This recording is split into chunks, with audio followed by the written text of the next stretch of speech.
Especially ఇప్పుడు షాద్ నగర్ ఒక hot cup cake లా అమ్ముడుపోతున్నాయి. చుట్టుపక్కల షాద్ నగర్ చుట్టుపక్కల ప్లాట్స్ అన్ని అంటున్నారు. ఎందుకు అంత డిమాండ్ వచ్చింది షాద్ నగర్? అంటే మనకు షాద్ నగర్ చూసినట్టే తిమ్మాపూర్ నుంచి మొదలుకుంటే మనకు జడ్చర్ల వరకు కూడా అన్ని సెడ్జెస్ ఉన్నాయి. మన కనెక్టివిటీ సెడ్జెస్ ఉన్నాయి.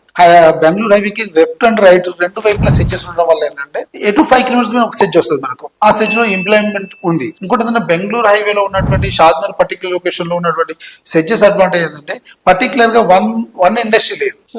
డిఫరెంట్ ఇండస్ట్రీస్ ఉండడం వల్ల ఏంటంటే మల్టిపుల్ ఎంప్లాయ్మెంట్ మల్టిపుల్ ఇండస్ట్రీస్ ద్వారా పెరిగే అవకాశం ఉంది. అటువంటి అర్బన్ చేసే అవకాశం ఎక్కువగా ఉండడం అక్కడ ఉన్నటువంటి అడ్వాంటేజ్. మీరు పర్టికులర్ గా జడ్చర్ల ఇండస్ట్రీ నుంచి మొదలుకుంటే ఈ మధ్య కాలంలో దివిటిపల్లి ఇండస్ట్రీ స్టార్ట్ అయిపోయింది ఇక్కడ. అందులో ఎలక్ట్రానిక్ బ్యాటరీ మ్యానుఫ్యాక్చరింగ్ చేస్తున్నారు అమర్ రాజా వాళ్ళు. వాళ్ళతో పాటు ఒక జపాన్ కంపెనీ రాబోతుంది. ఇవి లేదంటే ఇప్పటి వరకు మనం హైదరాబాద్ తో పాటు ఇండియా మొత్తం కూడా కార్బన్ బేస్డ్ బ్యాటరీస్ మాత్రమే వాడేవాళ్ళం మనం. ఇవాళ lithium ion based batteries mega giga factory రాబోతుంది అక్కడ. 10,000 ఎంప్లాయ్మెంట్ ఒక దివిటిపల్లి సెజ్జల్నే తయారవుతున్నారు. దాంతో పాటు మనకు రాజాపూర్ కానీ పూలేపల్లి కానీ జడ్చర్ల సెజ్జల్ చూసినట్టయితే ఆల్రెడీ అరబిందో, రెడ్డిస్, హెట్రో లాంటి బిగ్గెస్ట్ కంపెనీస్ అన్ని కూడా అక్కడ ఉన్నాయి. ఇక్కడ ఉన్నటువంటి ఎంప్లాయ్ అంతా కూడా white collar employment. Minimum BSc, MSc, BPharm, MPharm చేసినటువంటి ప్రొఫైల్ ఉన్నటువంటి వాళ్ళే ఉంటారు అక్కడ. సో అక్కడ అర్బనైజేషన్ అవ్వడానికి అవకాశం ఎక్కువగా ఉంటుంది. సో ఇదే మన షాద్ నగర్ కోసం ఇక్కడ నేషనల్ రిమోట్ శాటిలైట్ సెంటర్ ఉండడం కానీ, ఈ పక్క డాటా సెంటర్స్ మేకగూడ సెజ్ లో కానీ, ఇటువైపు చందనవెల్లి సీతారాంపూర్ సెజ్ లో టెక్స్టైల్ అడ్వాన్స్ టెక్స్టైల్ ఇండస్ట్రీ కానీ, ఎలక్ట్రికల్ ఇండస్ట్రీస్ కానీ, ఈవీ వెహికల్ మ్యానుఫ్యాక్చరింగ్ ఇండస్ట్రీ కానీ, ఇటు మలబార్ గోల్డ్ లాంటి సంస్థలు వాళ్ళ యొక్క ప్లాంట్లు పెట్టడం, డిజైనర్ ప్లాంట్లు పెట్టడం, అందులోనే సెజ్ డాటా సెంటర్స్ ఉండడం వల్ల ఈ ప్రాంతంలో ఎటు 5 కిలోమీటర్స్ 5 to 7 కిలోమీటర్స్ వరకు డెవలప్మెంట్ స్కోప్స్ ఎక్కువగా ఉన్నాయి. సో ఇప్పుడు చాలా మంది ఏంటంటే ఆధ్యాత్మిక వైపు కూడా చూస్తూ ఉన్నారు. సో కొంచెం పీస్ఫుల్ ఏరియా కావాలని సో యాదాద్రి వైపు కూడా ఎక్కువగా ఫోకస్ చేస్తున్నారు. అక్కడ ఎలా ఉన్నాయి డెవలప్మెంట్స్? అంటే యాదాద్రి ఆల్రెడీ మనకు వెల్ డెవలప్డ్ హైవే అయిపోయిందండి మనకు. ఎందుకంటే వరంగల్ హైవే సినారియో డిఫరెంట్ గా ఉంటుంది. ఎవ్రీ 5 కిలోమీటర్స్ ఒక మినిమం గ్యారంటీ టౌన్ వస్తుంది. లైక్ గట్కేసర్ నుంచి చూసుకుంటే మనకు గట్కేసర్ దగ్గర కొండమడుగు వస్తుంది. కొండమడుగులో ఇవాళ AIIMS all India institute of medical science అనేది స్టార్ట్ అయిపోయింది. మనకు ఎయిమ్స్ అనేది ప్రతిష్టాత్మకంగా తీసుకొచ్చినటువంటి ప్రాజెక్ట్ మెడికల్ హబ్. అందులో హాస్పిటల్ ఉంది, రీసెర్చ్ సెంటర్ ఉంది, మెడికల్ కాలేజ్ ఉంది, పీజీ కాలేజ్ ఉంది, నర్సింగ్ కాలేజెస్ ఉన్నాయి. చాలా పెద్ద ఎడ్యుకేషన్ లో ఉంది. అదే అడిగిన మనకు బీబీనగర్ దాటిన 5 కిలోమీటర్స్ మనకు భువనగిరి వస్తుంది. భువనగిరి దాటిన 5 కిలోమీటర్స్ రాయగిరి నుంచి లెఫ్ట్ సైడ్ వెళ్తే మనకి Yadagiri. Every 5 kilometres minimum urbanisation అనేది గ్యారంటీ అర్బనైజేషన్ ఉంది. దానివల్ల ఏముందంటే మనకు జనగాం వరకు కూడా డెవలప్మెంట్ అనేది ఈజీగా జరుగుతున్నటువంటి సిచ్యువేషన్ లో ఉంది. మనకు జనగాం ప్రాంతంలో 2 సెచెస్ ఉన్నాయి. మనకు వచ్చేసి ఒకటి టెక్స్టైల్ హబ్ ఉంది, ఒకటి వచ్చేసి ప్లాస్టిక్ బేస్డ్ ఖనిజ సంపద హబ్ ఒకటి రాబోతుంది.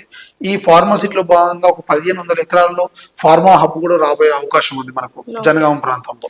సో ఈ రీజనల్ రింగ్ రోడ్ రాబోతోంది కాబట్టి ఇప్పటి నుంచి ఆ చుట్టుపక్కల ప్లాట్స్ తీసుకోవడం బెటర్ అంటారా? అది 5 years కి అవుతుంది అంటున్నారు. మరి ఆ తర్వాత మనం తీసుకోవడం బెటర్ అంటారు? అంటే ఆ తర్వాత తీసుకోవచ్చు. బట్ ఏంటంటే ఇప్పుడున్న ప్రైస్ తో కంపేర్ చేస్తే 100 times పెరిగిపోతుంది. 100 times నో డౌట్. ఎందుకంటే మనందరికీ తెలిసిన విషయం ఏంటంటే ఔటర్ రింగ్ రోడ్ వేసినప్పుడు అనుకున్నాం ఏంటి సిటీకి ఇంత దూరం తీసుకొచ్చేస్తున్నారు, ఎవరు వస్తారు ఎవరు పోతున్నారు అనుకున్నాం. ఇవాళ ఓవరాల్ దాటిపోయిన తర్వాత టౌన్షిప్ కడుతున్నాం. 20 years లోనే మనమే ఇంత పెద్ద చేంజెస్ చూసినాం. మనం 2004-2005 లో స్టార్ట్ చేస్తున్నప్పుడు మనమే అనుకున్నాం ఎందుకు ఈ గవర్నమెంట్ ఇంత డబ్బులు వేస్ట్ చేస్తుంది, ఇంత అవుట్స్కట్ లో ఇంత పెద్ద రోడ్ అవసరమా అని అనుకున్నాం. ఇవాళ ఆ రోడ్డే హైదరాబాద్ కు మణిహారం అయిపోయింది. అంతకుముందు 20-30 years బ్యాక్ ఎల్బీ నగర్ నుంచి చూసుకుంటే Hyderabad inner outer ring road వేశారు. అప్పుడు కూడా అనుకున్నాం ఎందుకు అవుట్స్కట్ లో చిన్న ఫ్యాక్టరీస్ కోసం ఎందుకు రోడ్ వేస్తున్నారు. ఇవాళ ఆ రోడ్డు ఇన్నర్ సిటీ అయిపోయింది. అవుటర్ రింగ్ రోడ్ కూడా ఇన్నర్ సిటీ అయ్యే అవకాశం ఉంది. ఇప్పుడు రీజనల్ రింగ్ రోడ్ అనేది ఇంకా డెఫినెట్ గా మనం చేసే ఇన్వెస్ట్మెంట్ మనం ఒక టైం బాండ్ పెట్టుకోవాలి. నేను ఒక 5 years ఇక్కడ ఇన్నర్ రింగ్ రోడ్ లో లేదా అవుటర్ రింగ్ రోడ్ లో లేదా రీజనల్ రింగ్ రోడ్ ప్రాంతంలో ఇన్వెస్ట్ చేద్దాం అనుకుంటున్నాను. నాకు ఈ 5 years వరకు నాకు ఈ అమౌంట్ తో పని లేదు. నా పిల్లల భవిష్యత్తుకు ఉపయోగపడాలన్నప్పుడు డెఫినెట్ గా 5 to 10 years వెయిట్ చేయండి. మనం ఏం చేస్తున్నాం అంటే లాస్ట్ 5 years బ్యాక్ ఇన్వెస్ట్ చేశాను, ఇప్పుడు ఇన్వెస్ట్మెంట్ రిటర్న్స్ వచ్చే టైం స్టార్ట్ అయింది, ఇప్పుడు అమ్మేస్తున్నాం మనం.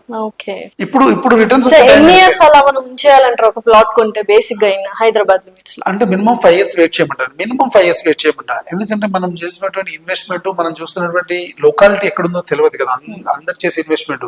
ఫర్ ఎగ్జాంపుల్ నేను హైవే పక్కన కొనుక్కున్నాను, డెఫినెట్ గా అది ఇప్పుడున్న డెవలప్ అవుతుంది. నీ ఇవాళ కూడా రేపు అమ్మినా కూడా నాకు 500 ప్రాఫిట్ వస్తుంది. అలాగే అందరం హైవే పక్కన కొనుక్కోలేము కదా. సో అక్కడ ఉన్న బేసిక్ నెసెసిటీ ఇన్ఫ్రాస్ట్రక్చర్ ఏముందని చూసి కొన్నట్టయితే మినిమం 5 years వెయిట్ చేయండి, మాక్సిమం 10 years వెయిట్ చేయండి. మీ ఎకానమీ ఎంత చేంజ్ అవుతుందో చూడొచ్చు. కానీ ఏమవుతుంది, మన వాళ్ళు ఏం చేస్తారంటే రోజువారీ లెక్కలు కట్టడం వల్ల ప్రమాదం అవుతుంది. సో బడ్జెట్ ఎక్కడో అప్పు సప్పు చేసి కొంటున్నాం, మనం ప్రాపర్టీ తీసుకుంటున్నాం, కానీ అక్కడ ₹2 ఇంట్రెస్ట్ ఇస్తే బాగుండదు, రూపాయికి ఇంట్రెస్ట్ ఇస్తే బాగుండదు, నాకు బ్యాంక్ వర్కౌట్ కాలేదు అనుకున్నారు. బిఫోర్ కరోనా ముందు అందరూ అనుకుని ప్లాన్లు అమ్ముకున్న వాళ్ళు ఆఫ్టర్ కోవిడ్ తర్వాత పరిస్థితి చూడండి. కరెక్ట్. ఇలా కోకాపేట వాళ్ళు ఎంతో ఫీల్ అవుతుంటారు. 100 CR per acre అంటే more than 100 crores per acre అంటే చూడండి. కరెక్ట్. వాళ్ళు ఎప్పుడు 2004 బిఫోర్ అమ్మేసుకున్నారు, 95, 92 లో అమ్మేసుకున్నారు వాళ్ళు అక్కడ ఉన్నటువంటి ల్యాండ్స్ అంతా కూడా. ఎందుకంటే అక్కడ వ్యవసాయం పండట్లేదు, మనకు ఇక్కడ ఉన్న అవసరాలు ఏం లేవని అమ్మేసుకున్నారు. సో ఇవాళ 100 కోట్లు per acre అన్నప్పుడు మినిమం 1 acre లేకుంటే ఎవరు ఉంటారు? 10 గుంటలు ఉన్నా చాలు ఇవాళ అక్కడ ఉన్నటువంటి సినారీ ప్రకారం. సో ల్యాండ్ అనేది, భూమి అనేది మన యొక్క ఫైనాన్షియల్ ఫ్రీడమ్ కానీ మన ఎకనామిక్ గ్రోత్ కానీ ఎప్పుడు చేంజ్ చేస్తుందో మనం చెప్పలేము.